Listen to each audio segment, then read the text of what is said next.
Hello, this is Professor Charles Jeffries at Rainier Radio, and today I'm going to talk about the election. Okay, it's really interesting if you saw the opening there. Can I start the slides? Oh, okay. And so this picture here, it looks at the picture here. That was the artist for that was going to put it in the Washington Post, and they refused to put it in there. Okay, and I'll talk about that later on. Okay, but think about Jeff Bezos, Facebook, Mark Zuckerberg, and Elon Musk all bowing to, and Mickey Mouse all bowing to the king. Okay, and so let's think about election. Let's think about this. This guy was a convicted felon, Okay, and he basically broke all the rules. Sir. And now. He's president. Okay, he broke these laws. He basically denied the election, and how many? Over 30 counts. And you got P. Diddy and Bill Cosby did less, and they went to jail. Matter of fact, P. Diddy wasn't even allowed bail. He's sitting in jail as we speak for doing less crimes than Donald Trump. And say, well, why? How did Donald Trump win? Okay, well, and the thing is, the people who voted for Trump are going to be hurt more so than anybody else. Okay, and then the question is, why would these people vote against their best interests? Okay, and what it came down to is white identity politics. Okay, Lyndon Johnson once said that if you make the lowest of white person feel better, that he's the best, feel like he's better than the best black person, he'll do anything for you. As he said, you can even pick that person's pocket. Okay, and let's look at that some more here. My slide's not. Let's talk about in terms of education and voter preference. Okay, Donald Trump received 72% of the white non-college male votes and 62% of the white non-college female vote. Think about that. 72% of white males without a college degree voted for Trump, and 62% of white females without a college degree voted for Donald Trump. On the other hand, college-educated voters overwhelmingly supported Harris. Think about the electorate in general. You're talking about 43, college-educated people, or what I mean by that is bachelor's degree and above, average 43% of the electorate. In other words, and then you 52% of your college-educated voters voted for Harris, over 39% for Trump. Okay, 55% of educated people voted for Harris versus 42% voted for Donald Trump. And think about that, education versus that. And the crazy thing about it is the people who voted for Trump, the programs that were put on the table by Democrats could have helped them. The Republican Senate, Republican Congress blocked most of the programs that could help a lot of your Trump supporters, particularly the folks in the red states. Okay, think about Build Back Better, which brought infrastructure in these red states like West Virginia, Eastern Kentucky, Mississippi. They voted against it.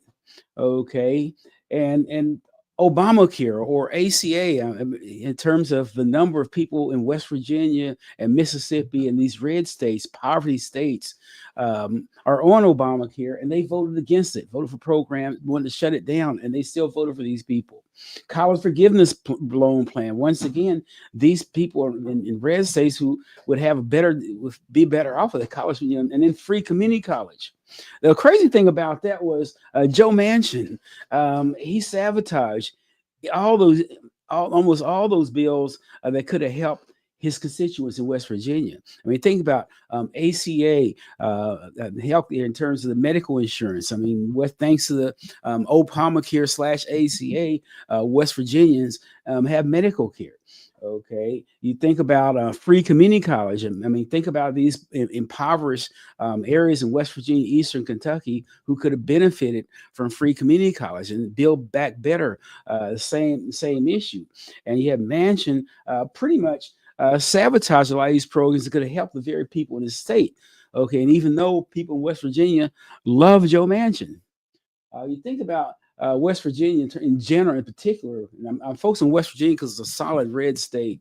And the point is, most of these programs the Democrats put on the table could have helped them. And what this particular slide looks at is how much a state gives versus how much they receive. In other words, you look at a lot of your blue states, they give more money to the government than they receive.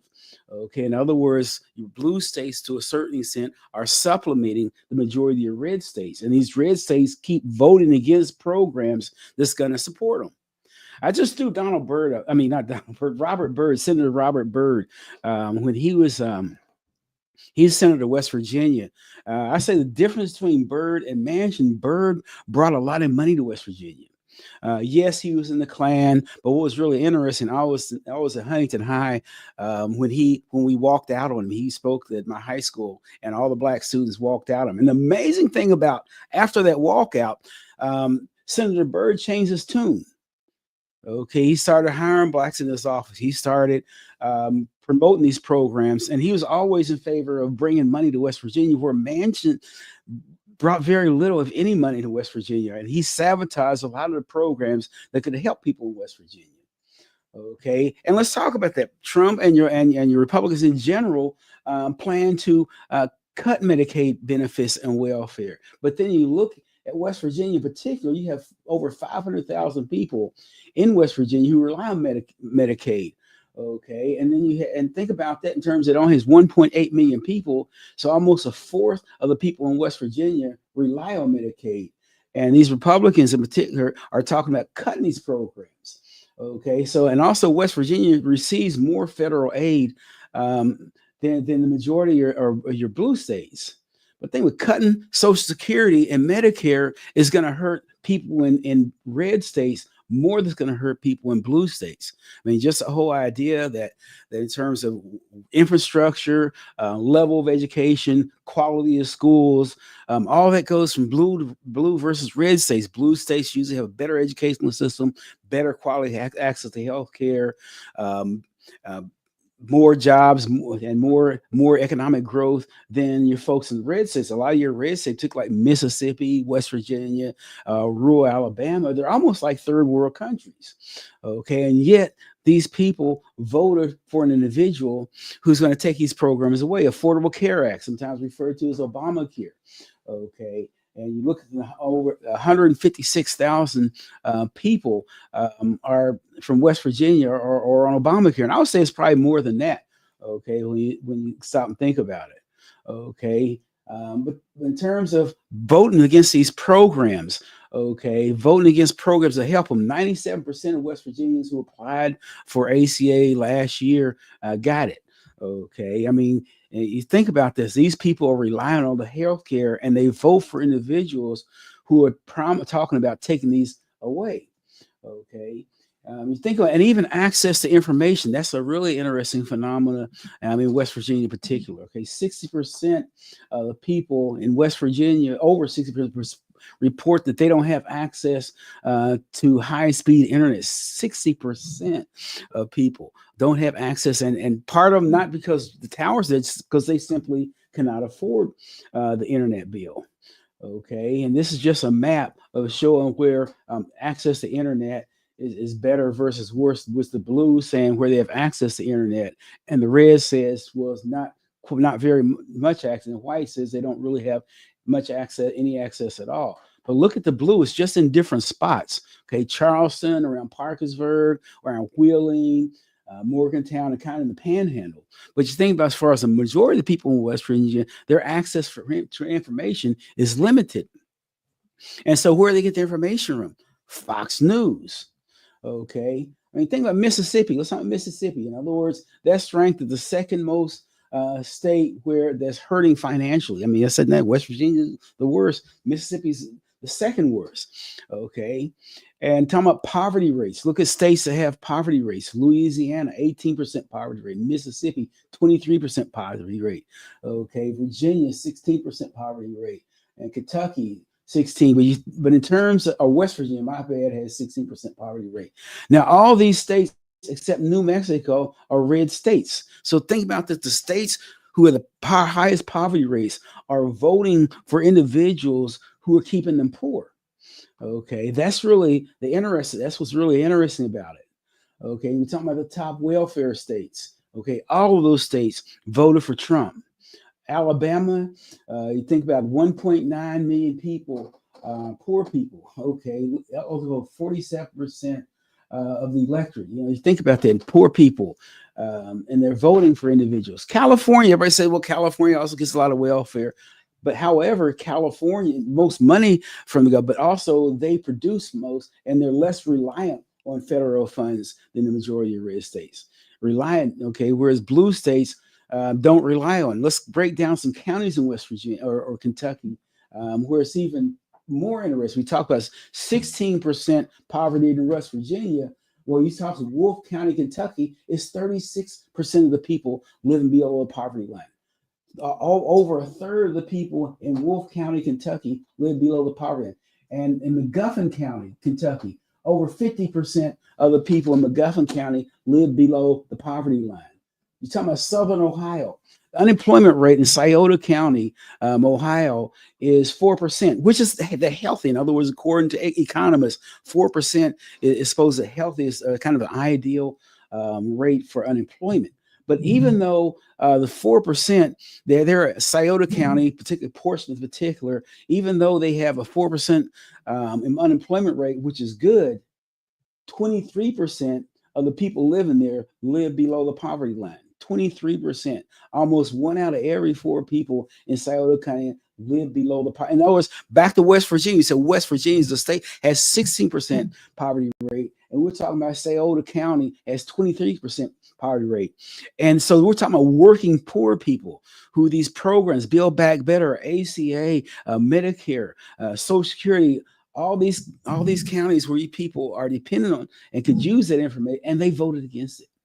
Okay, I'm just going over different others. Lucas County, okay, same issue. Unemployment 7%, which is, like I said, the national average right now is right around 3.5%, 4%. Probably going to go up to 5%, but 7%, that's over in terms of the number of people unemployed. This article was really interesting. Was steelworkers, which is really interesting. They supported Trump or endorsed Trump during the election, but now they're having second thoughts.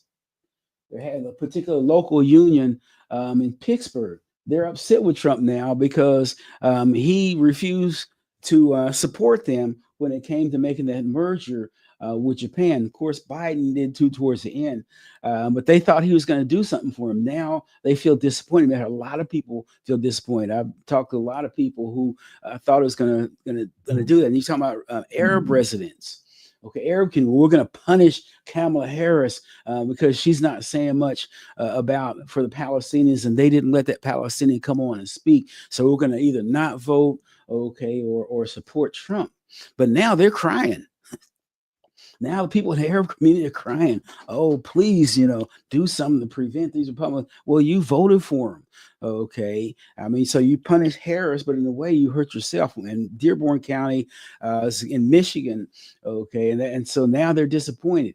One of the things that really amazed me, and I think something that the Harris campaign might have missed, I didn't really see much campaigning in Ohio.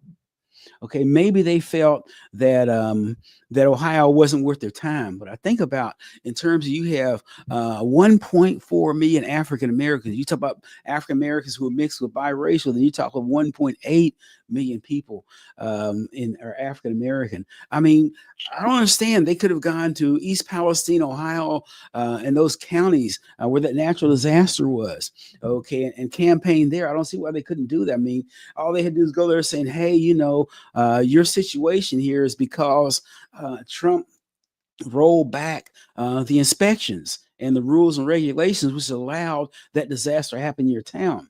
Okay. But I don't think anybody went there. At least I didn't see anybody on television. Okay. And so what we're looking at now is that Leon Feshman came up with a term called cognitive dissonance, holding two opposite beliefs at the same time. Okay. I feel these programs will help me, however.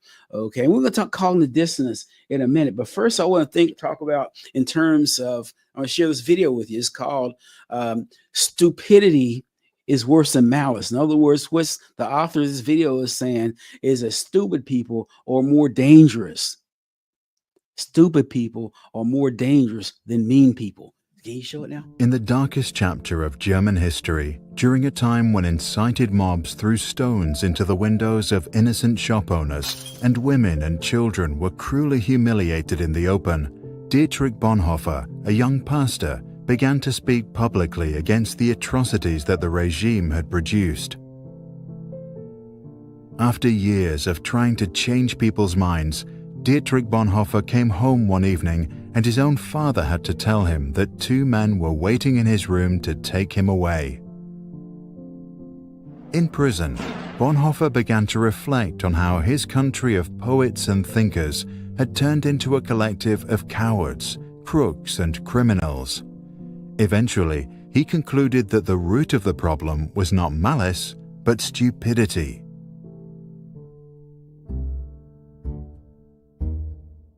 In his famous Letters from Prison, Bonhoeffer argued that stupidity is a more dangerous enemy of the good than malice, because while one may protest against evil, it can be exposed and prevented by the use of force.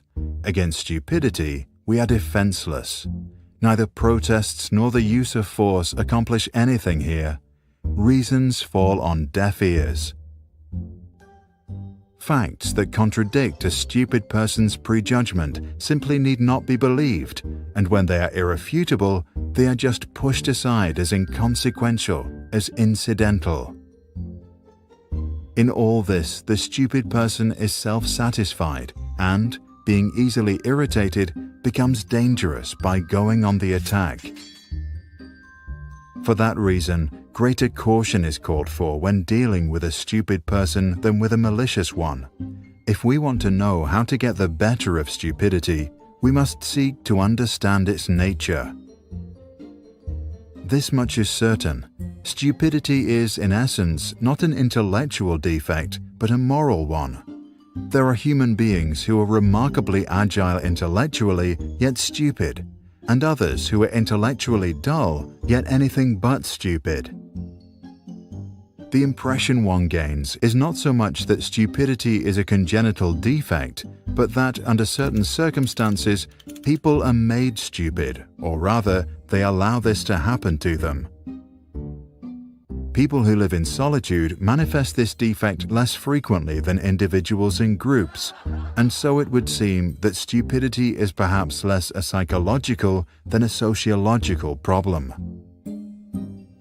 It becomes apparent that every strong upsurge of power, be it of a political or religious nature, infects a large part of humankind with stupidity, almost as if this is a sociological psychological law where the power of the one needs the stupidity of the other.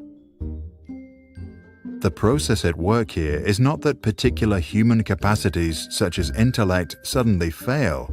Instead, it seems that under the overwhelming impact of rising power, humans are deprived of their inner independence and, more or less consciously, give up an autonomous position.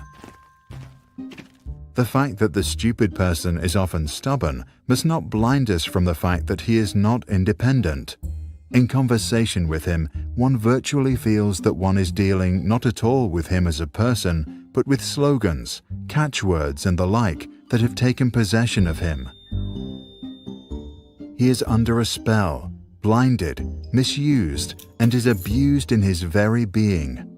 Having thus become a mindless tool, the stupid person will also be capable of any evil, incapable of seeing that it is evil.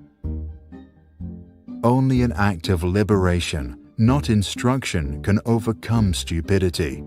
Here, we must come to terms with the fact that in most cases, a genuine internal liberation becomes possible only when external liberation has preceded it.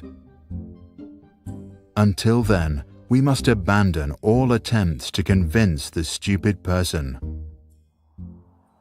Bonhoeffer died due to his involvement in a plot against Adolf Hitler at dawn on the 9th of April 1945 at Flossenburg concentration camp, just 2 weeks before soldiers from the United States liberated the camp. Action springs not from thought, but from a readiness for responsibility.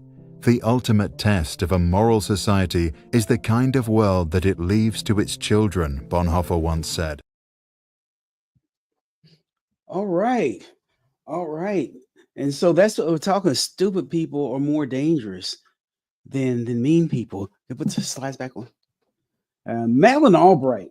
Okay, Madeleine Albright.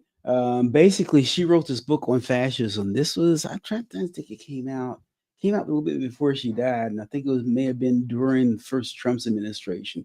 But she went down. I mean, she was the Secretary of State during Bill Clinton's term. There's a TV series called Madam Secretary that came out. That was about Madeleine Albright. Okay, and she wrote this book, went on the history of fascism. She looked at Stalin, she looked at Mussolini, she looked at Hitler, and then she looked at Idi Amin, and then she ended up talking about Donald Trump.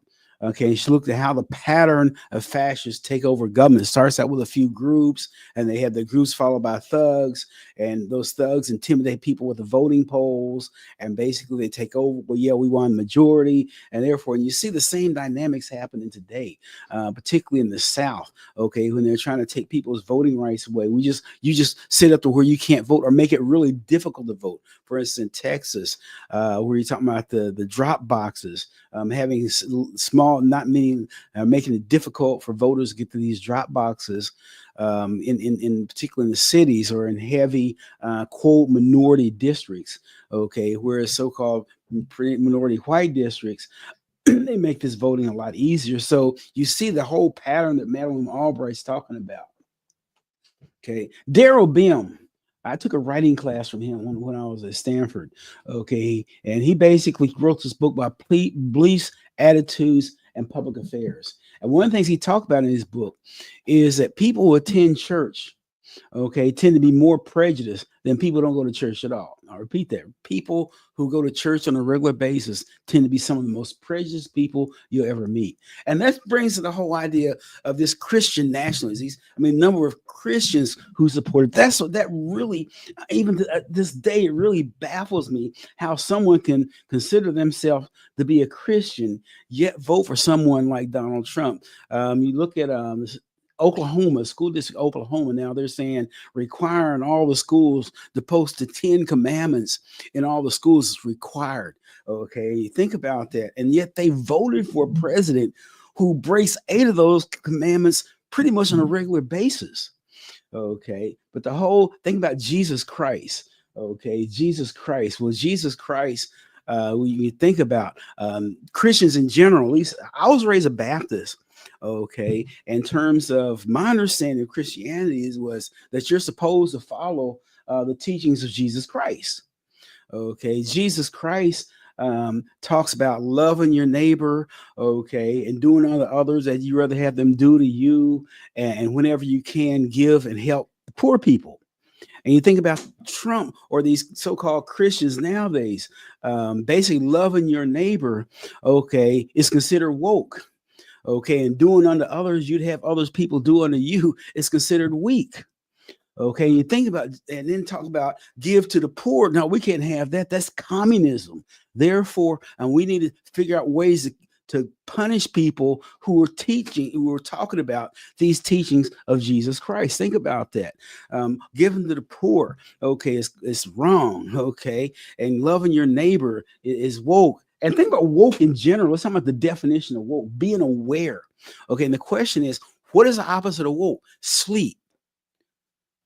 The opposite of woke is to be asleep. Okay, so these people were talking, we're going to kill woke. I saw this headlines on the New York Post where others said woke is finally dying. Okay, and like it's a good thing. We're going to basically, or the Florida governor saying this is where woke comes to die. But so we're talking about killing woke. So that means if they don't want you to be woke, what do they want you to be? They want you to be asleep. And think about as far as personality wise, I always say that Donald Trump is almost the polar opposite of what Jesus Christ was about. Jesus Christ was born poor. Donald Trump was born rich. Jesus Christ was humble. Donald Trump was a bully. Not only a bully, he's an arrogant bully. Okay, so it's almost the opposite. And so this individual support Trump are saying we're going to go on a war against woke. In other words, we're going to keep these people asleep. So how do we relate to this? Well, welcome to the age of the Matrix, where they just put you to sleep and pump you full of dreams. And what really shocked me this morning, I watched CNN, Mark Zuckerberg was on there saying that now he's going to remove independent fact checkers. He says, well, I believe in freedom of speech and all this information we're not going to fact check us anymore. So what does that mean? I mean, in the age of information, now people are going to go to his site and they can't tell what's true and what's not true. And X has already been like that to a certain extent, and it all leans conservative.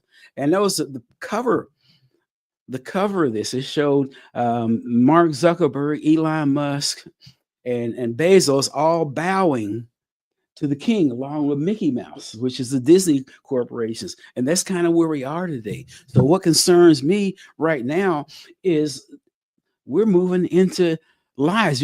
Where people can't tell the truth from what's going on. So the information is confusing. And then you get people like West Virginia, where their main source of information is Fox News. And so it's really going to be interesting. And so this brings us to what I'm going to talk about next week. Dunning-Kruger phenomenon. According to Dunning-Kruger phenomena, intelligent people tend to underestimate how